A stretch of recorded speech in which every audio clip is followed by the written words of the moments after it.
مساء الخير، أهلا بحضراتكم. لقاء جديد وجناب السفير. بنتجول خلال قارات العالم وكل دول العالم بالسادة السفراء اللي بيشرفونا في برنامجنا جناب السفير، وبيدونا فكرة عن هذه الدول، عن العالم الآخر اللي احنا يمكن مش كلنا نعرف عنه الكثير من المعلومات. النهاردة هنتكلم عن دولة نيوزيلندا. نيوزيلندا الحقيقة دولة ذات طبيعة جمالية كبيرة جدا، 28% منها تقريبا من الغابات، فيها مجموعة كبيرة من البحيرات والأنهار، طبيعة جبلية خلابة، فيها رياضات كتير منها مثلا التزحلق على الجليد ورياضات أخرى كثيرة، فيها أماكن سياحية جميلة، فيها متاحف، يعني الحقيقة متنوعة في المناظر الطبيعية الخلابة. مستوى المعيشة الحقيقة للفرد هناك مرتفع جدا، نسبة الأمية تكاد تكون منعدمة تقريبا، مستوى التعليم مرتفع، فيها مصادر الثروة الحيوانية كبيرة، فيها موارد طبيعية وأيضا خامات طبيعية وموارد معدنية كثيرة. مش هطول على حضراتكم علشان السفير النهاردة هو اللي هيكلمنا أكتر عن دولته. معانا النهاردة سعادة السفير جريج لويس، سفير نيوزيلندا بجمهورية مصر العربية، اللي كان موجود مرتين في مصر خلال مشواره الدبلوماسي، لكن النهارده هو في مصر كسفير منذ 2019. سعادة السفير بيتكلم يعني شوية عربي، فهيقول تحية للجمهور باللغة العربية في البداية. Welcome sir in our program. I told my audience you speak Arabic and you can say a little bit words to our audience in Arabic. أكيد طبعا في البداية. شرفت. أنا مبسوط جدا عشان أنا موجود هنا معكي النهارده. أنا اسمي جريج لويس، سفير نيوزيلندا. وصلت هنا إلى مصر في 2012. دلوقتي مرتين ثلاث مرات هنا في القاهرة. مبسوط جدا عشان بحب الشغل وبحب مصر. Nice to meet you again. We will talk in English. Sure. You prefer that. يعني أنا طبعا سعادة السفير بيفضل إن إحنا نكمل الحوار بالإنجليزي، لكن هو طبعا رحب بحضراتكم زي ما شفتوا. So we will start your career and your study. Sure. You studied law. You studied science. What's the similarity between science and law, and what's about diplomatic career? Absolutely. It's interesting, I think, the pathways that where people end up with their careers. For me, and I think for a lot of people, when you start out at university, you're not quite sure what you want to do. Yeah. And so I was very interested in law, and I was also very interested in science. And so originally I thought I would get into forensics. That was an area of particular interest. However, as I was doing my law degree, I fell in love with international law. And that opened a whole lot of new pathways and opportunities for me. So I worked for my law degree and my science degree, the science degree in microbiology, which specialised in immunology and genetics. So a very fascinating time to have a science background, given the COVID pandemic at the moment. Yeah. And then I went on, I did a Masters of Biomedical Ethics as well, and then worked for a couple of years at our Ministry of Health, just to get some experience in government. And so I was doing biotechnology. You worked as the Minister of Health? Ministry, I was a lawyer. Ah. A lawyer, yeah. In the Ministry of Health? In the Ministry, to the Minister. Yeah. And then the Foreign Ministry was advertising, and I thought I'd give that a go. It's always a great honour to be able to serve your country, and particularly to serve your country overseas. And so I gave it a whirl, and alhamdulillah, I'm here years later. Yeah. Yeah, it's a very, very sort of interesting pathway to get to where I am today. But I think the skill set that I picked up in law and the analytical work that you are able to understand through science, it stands you well for a variety of different It's pathways, very including useful to know diplomacy. many knowledge in many fields. Exactly right.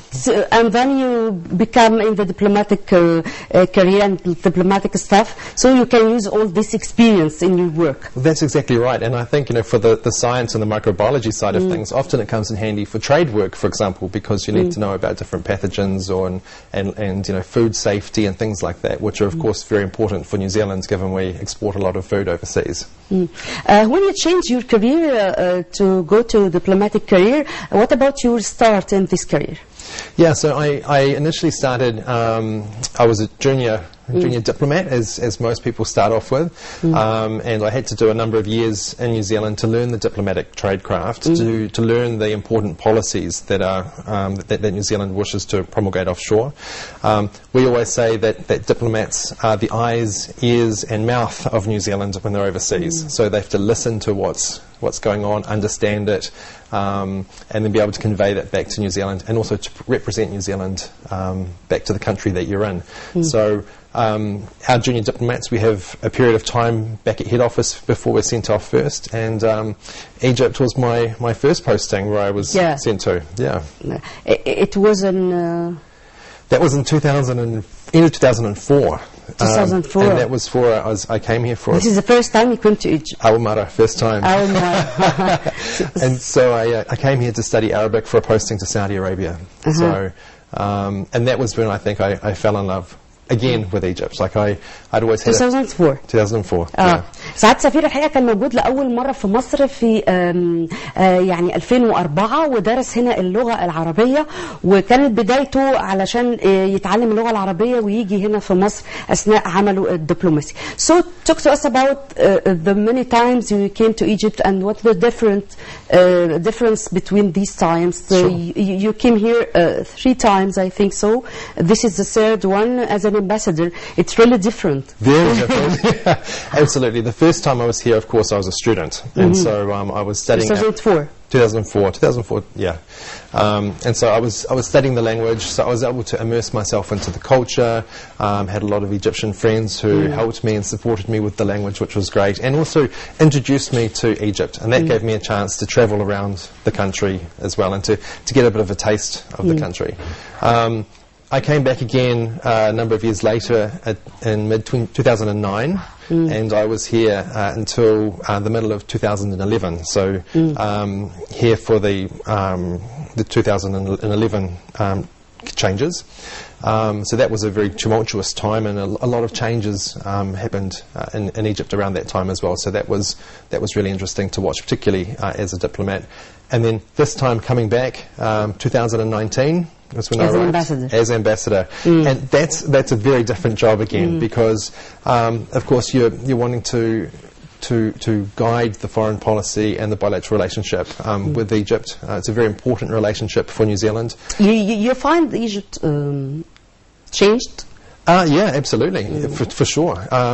You know, for one, Cairo is a lot bigger than what it used to be. You know, I think of back in the day when I was first here, a lot of the satellite cities, the Takamur, the Sheikh Zayeds and others, they weren't, you know, the new admin capital that's being built. There's a whole lot of infrastructure and development that's been ongoing. Visitors.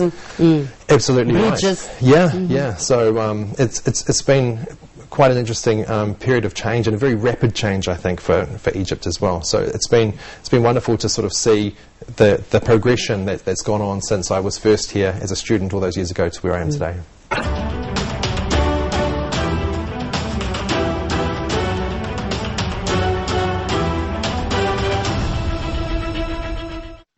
Now you are an ambassador for New Zealand in Egypt, in many countries also, like Algeria, like Lebanon, like Libya and Tunisia. That's right. What about this post collecting all these countries? Yes, indeed. And but you stay in Egypt. I stay in Egypt, yeah. So what we say is that the embassy is based in Cairo, but we're accredited to these other countries as well. So the diplomatic relationship is offshore, is managed from the embassy in Cairo. So normally we would travel really regularly to those countries, would meet with officials, would develop the bilateral relationship.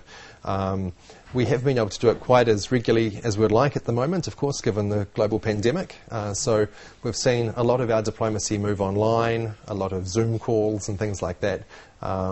Like a couple of months ago, we had some very high-level officials talks with Algeria, for example, a bilateral cooperation committee, and that was done virtually over Zoom. And I was actually quite pleased with it too, because I think the pandemic has sort of shown us that we can do a lot of our diplomacy virtually without the need for travel as well. So we saved a lot of carbon for the atmosphere. And to be in Egypt, it's an advantage to follow all these changes in these countries and what happens in these countries. Absolutely. Well, in terms of Egypt as well, it's a leader of the region. There's the Arab League is based here as well. You know, Cairo has always been the heart of regional developments. So that's one of the reasons why we have our base here, I guess, and then we can welcome use that as in a hub. Egypt. So we'll talk now about New Zealand and give our audience a brief about New Zealand and the diversity of beauty and beauty of nature in New Zealand. Yeah. Well, New Zealand itself, we are a country in the South Pacific. We have just over 5 million people. So only 5 million. Just over 5 million. So I joke like it's Egypt? half of Shubra. Like Shubra, huh? But yeah, so in terms of our population density, it's quite low. We're in terms of land mass, we're about the same size as the United Kingdom, around about the same size as Japan. So geographically distant from Egypt, but very similar to Egypt in a lot of our approaches to things. So, but in terms of New Zealand itself, it's one of the last countries in the world that was settled by humans. We have our indigenous people, the Maori. They arrived around. You have mountains, forests. We do. We have lakes, rivers. Stunning vistas. Yeah, Absolutely right. Yeah. So I think that's one of the great things that we've been blessed with. Many sources of beauty. Yes, alhamdulillah. Alhamdulillah. And I think in some respects it's the fact that, you know, it was one of the last countries in the world to be settled. It was one of the, so the impact of humans on our environment has been so light. So our environment is very green, it's very pristine. Tourism, of course, normally is a massive thing for New Zealand, because we do have these beautiful vistas, these sparkling, clean lakes, and you know, it's stunning, absolutely stunning. What about touristic places? What about the cooperation in tourism field between Egypt and New Zealand? Yeah, absolutely. So in terms of tourism places, I would have to probably talk about every city in New Zealand, otherwise I'd get into trouble. We give a brief. But some of my personal favourites. Because every city has its places and touristic places. Absolutely. So Queenstown, I think, is probably one of the jewels of New Zealand's tourism, and that's it's a place in the South Island, situated in the Southern Alps. So beautiful, pristine white mountains, and a wonderful lake that's there. Lots of people go for skiing and adventure tourism. It's a absolute mecca of tourist spots in New Zealand. Another one, which is a favourite for me, is Rotorua, which is a geothermal part of New Zealand. So we have bubbling mud pools, we have geysers. It's really where you see Earth at its most primal and its most majestic, I think, with this the power of the heat of the inside of the Earth coming up and creating bubbling mud pools and things. It's really quite stunning. You have many kinds of tourism in New Zealand, such as historical tourism and such as... We do, absolutely. So environmental tourism and adventure tourism have traditionally been our strong points. Unlike Egypt, we're not blessed with the same history as you, so we don't have the same historical tourism sites. And I think, you know, as part of our name, New Zealand, we are a new country, and so our tourism kind of reflects that too. Lots of things from bungee jumping to paragliding to the shot over jet type thing. You know, it's a lot of tramping, hiking, and the outdoors. We're very much an outdoors country. What about the cooperation between New Zealand and Egypt? Yeah, so in terms of tourism cooperation, that's something that we're looking into at the moment. Both of our countries have been hit with COVID-19 and the fact that international tourism is down. At the moment, for example, New Zealand's borders are closed. We haven't had any tourists in New Zealand since the start of the pandemic. And so as we all collectively move through this pandemic, we will start to have to think about what do we want for tourism, how do we want to approach tourism, what can we learn from others, and it will be relationships like with Egypt that we will be leaning on and learning from each other. We'll talk also about style of living in New Zealand, about the high standards of living in New Zealand, high education people, I know about them. We'll talk about these, and we'll talk also about the cooperation in education field and healthcare field between Egypt and New Zealand. Yeah, sure. So in terms of the standard of living in New Zealand, it is generally quite good. In terms of education, we have 8 main universities that are based there. We did have a delegation that came up to Egypt a while back to look at areas of cooperation, be it from, say, exchange of professors or student exchanges and things like that. So that's a body scholarships. Yeah, it's the body of scholarships. I think those sorts of things in terms of those people-to-people linkages, which I think are really important for relationships between countries. It's always not just the political or the trade side, but the people linkages and understanding the values and things. So that's an area which we continue to do some work in as well.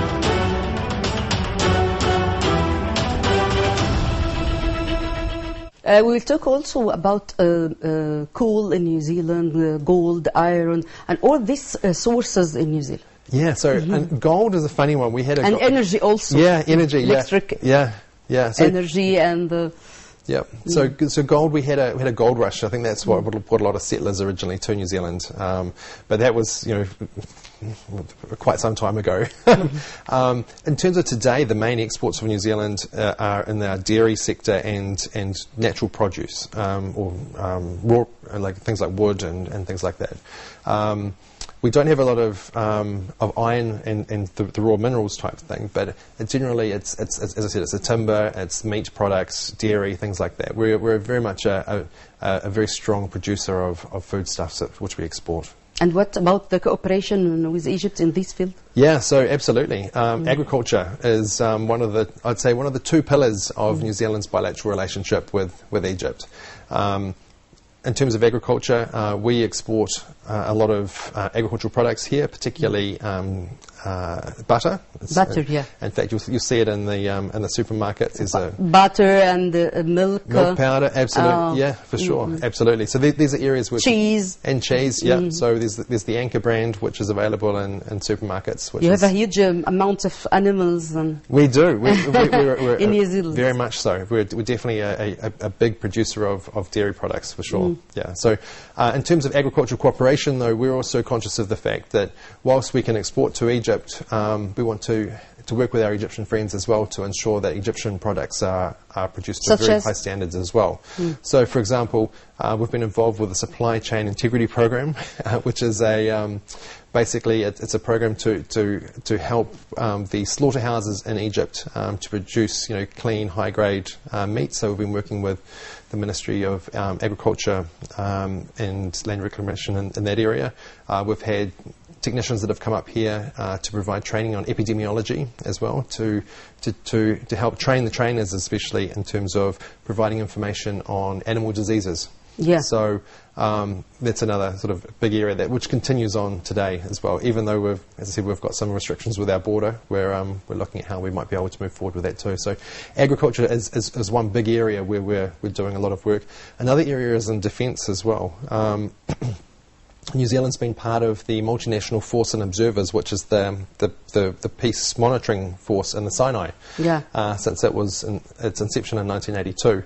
And currently the force commander is a New Zealander as well. So we're very, very pleased to be able to help our Egyptian friends with that. And it's something which we're very proud of and very, very, very happy to contribute to as well. Thank you, sir. Thank you for coming to our program.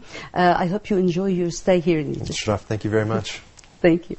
الحقيقة سعادة السفير كلمني عن أوجه التعاون المختلفة بين نيوزيلندا وبين مصر في مجال الزراعة اللي هم متفوقين فيه جدا، مجال الثروة الحيوانية، يعني المجال العسكري، مجال التعليم في منح يعني متبادلة بين الدولتين، مجال التعليم، قد إيه هم مستوى المعيشة بتاعهم مرتفع، قد إيه في مناطق جمالية كتيرة جدا، عندهم أماكن سياحية كتير جدا، عندهم سياحة تاريخية، عندهم تزحلق على الجليد.